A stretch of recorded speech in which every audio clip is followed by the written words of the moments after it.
Hello, আসসালামু আলাইকুম। সকল কবুতর প্রেম ভাই-বোনেদের জানাচ্ছি আসসালামু আলাইকুম। আপনারা আশা করি সকলে আছেন, আলহামদুলিল্লাহ ভালো। আজকে এই যে আমার এই জোড়া ডিম পাচ্ছে কতদিন হয়, তো আজকে ডিম ফাটানোর ডেট ছিল আর 2-3 দিন পরে ডিমটি ফুটবে আর কি। তো এই টাইমে আমার একটা মর্মান্তিক ঘটনা ঘটে। তো জানি না কী কারণে আল্লাহ আমার এই পরীক্ষার ভিতরে দিছে, এই পরীক্ষা ফল আমি কী কারণে ভুগতেছি। এই যে আমার এই পাশে দেখতে পাচ্ছেন দুইটা হাঁড়িতে ডিম।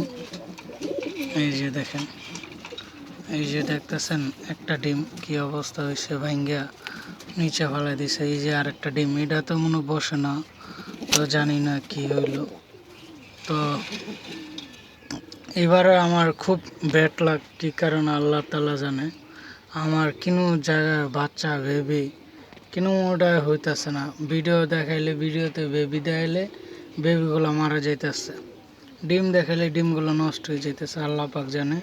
তো যেখান থেকে দেখতেছেন ভিডিওগুলো, আমার জন্য আমার কবুতরের জন্য দোয়া করবেন যেন আমার কবুতরগুলো ভালো থাকে। সবাই 5 ওয়াক্ত নামাজ পড়বেন, অন্যকে নামাজ পড়ার জন্য আহ্বান জানাবেন। সকলে ভালো থাকুন, আল্লাহ হাফেজ।